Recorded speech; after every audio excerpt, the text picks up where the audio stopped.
So అవును. Normal గా ఢీ షోకి కంటెస్టెంట్ ని తీసుకోవాలంటే ఎలాంటి కండిషన్స్ ఉంటాయి? ఆహ్, ఏం లేదు. అంటే జస్ట్ ఆడిషన్ సెలెక్ట్ అయితే okay. No problem. Okay. So తర్వాత టర్మ్స్ అండ్ కండిషన్స్ అంటూ ఏమి అహా! ఉండవు, లేదు. అగ్రీమెంట్స్ అట్లా? లేదు. నో అగ్రీమెంట్స్ ఉంటది. ఓకే. అగ్రీమెంట్స్ ఉంటాయి. అది just we have to sign those agreements. అంటే హెల్త్ ఏమైనా అయితే మళ్ళా ఈస్ నాట్ రెస్పాన్సిబుల్ అవన్నీ. అంటే మీ మీకు ఉన్న రెస్పాన్సిబిలిటీతో యూ కెన్ డూ డి అని అంటే just thought terms and conditions they apply. Okay. Yeah! So Pune నుండి ఇక్కడికొచ్చారు. అవును. సో మీ ఇంట్రెస్ట్ తోని డీలో పార్టిసిపేట్ చేయాలని అవును. వచ్చారు కదా! సో ఫినాన్షియల్‌గా డీ కంటెస్టెంట్స్‌కి సపోర్ట్ చేస్తుందా? ఫస్ట్ సీజన్ చేసేటప్పుడు we didn't had any payment. Okay. But champion చేసేటప్పుడు యెస్. చాంపియన్స్ తర్వాత they started paying us. Okay. After champions payments ఉంటది. సో కంటెస్టెంట్స్‌కి కూడా.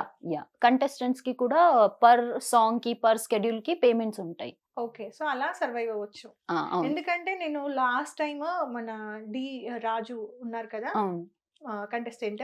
సో తను యాక్చువల్‌గా డిస్కషన్ వచ్చినప్పుడు చెప్పారనమాట. ఫినాన్షియల్‌గా మాస్టర్స్ మాత్రమే చూసుకోవాలి తప్ప షోకి మాకు ఎలాంటి సంబంధం లేదు. ఉండదు. అవును. అండ్ చాలా మంది మాస్టర్స్ కూడా పర్సనల్ లైఫ్ తీసుకుంటే వాళ్ళ పొలాలు, ఆస్తులు అన్నీ అమ్మేసి కూడా కంటెస్టెంట్స్‌ని చూసుకుంటారు అని. అవును. లైక్ ఎగ్జాంపుల్ చిట్టి మాస్టర్. సో అవును. తన కంటెస్టెంట్స్‌ని చూసుకోవడానికి ఎనకాల ఏదుంది, ఏంటి అన్నీ కూడా పెట్టేసి అవును. ఒక బలంగా చేస్తారు అని చెప్పి. అవును. అలా ఎప్పుడైనా? అది నేను జోడీ చేసేటప్పుడు ఇవన్నీ ఈవెన్ వి ఆల్సో ఫేస్డ్. అంటే నా ఇంట్లో చాలా డిఫరెంట్ సిట్యుయేషన్. ఇక్కడికొచ్చిన I started surviving a lot. అంటే ఫుడ్ ప్రకారం గాని, స్టేయింగ్ గాని అవన్నీ. అప్పుడు చాలా సార్లు అనిపిచ్చింది. అరే! ఏంట్రా మనం ఇంత మంచిగున్నాం ఇంట్లో. ఇక్కడికొచ్చిన తర్వాత అవన్నీ ఇన్ని స్ట్రగల్స్, కష్టాలేంటి? అవన్నీ కష్టాలని. కానీ అది అంటే it has become a part of life అన్నమాట. ఓకే. స్ట్రగల్స్ ఉంటాయి. అది ఫేస్ చెయ్యాలి అని ఇప్పుడు ఉంది. కానీ ఇప్పుడు కూడా చాలా టైం అది అంటే మన పేరెంట్స్‌ని లీవ్ చేసి వేరే వాళ్ళ ఇంట్లో ఉండాలి. అవును. అది వాళ్ళకి నచ్చుతదా లేదో తెలీదు. ఇప్పుడు నేను నా ఫ్రెండ్ ఇంట్లో ఉంటున్నా. ఆమెకి నచ్చుతుంది. కానీ ఎక్కడో లోపల అనిపిస్తది. అనిపిస్తది. ఒరేయ్! ఇంట్లో బావుండేది. ఇక్కడెందుకు? ఒక ఫ్లాట్ ఉండాలి. ఒక బంగ్లో ఉండాలని అంటే ఉంటది గదా! So, just thought. అంటే ఇంట్లో అన్నీ మంచిగుండది. అవన్నీ వదిలేసి కంఫర్టబుల్ జోన్ నుండి ఇంకో ఆ! తెలియని జోన్‌కి రావాలి. అదే. ఓకే. ఫస్ట్ అలా వచ్చినప్పుడు హైదరాబాద్‌లో ఫస్ట్ స్టెప్ పెట్టినప్పుడు ఫీలింగ్ ఎలా ఉండే? భయపడ్డారా? చాలా నర్వస్. నేను ఆడిషన్సే మర్చిపోయాను. అసలు ఓకే. అంటే అంత నర్వస్‌నెస్ ఉండేది. ఏం తెలీదు. ఆ లాంగ్వేజ్ తెలీదు. ఇంకా కూడా ఎక్కడ వెళ్ళినా అది తెలుగు గురించి పాయింట్ ఔట్ చేస్తారు. ఇంకా కూడా అదే సేమ్ జరుగుతుంది. ఓకే. ఇంకా కూడా అది అంటే ఒక ఫ్లో రాలేదు. But compare to others like ఇప్పుడు ఢీ అవును. షోకి యాంకరింగ్ చేసిన మన రష్మి గారు కూడా స్టిల్ ఇప్పటివరకు తెలుగు అంత ఫ్లూయెంట్‌గా రాదు. అవును. సో కంపేర్ టు అదర్స్ మీరు చాలా బాగా నేర్చుకున్నారు. నేర్చుకున్నాను. అయినా ఒక ఫ్లో రావాలి. ఒక స్లాంగ్ ఇంప్రూవ్ అవ్వాలి అని ఒకటుంటది గదా! అది ఇంకా స్లాంగ్ కొంచెం లేదు. కష్టం.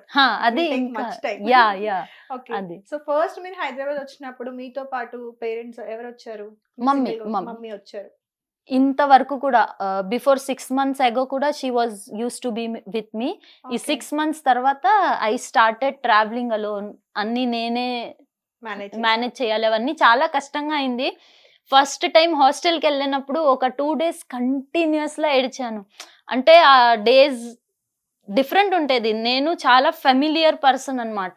అవన్నీ వదిలేసి సోలో లైఫ్ అవన్నీ అంటే చాలా కష్టమైంది.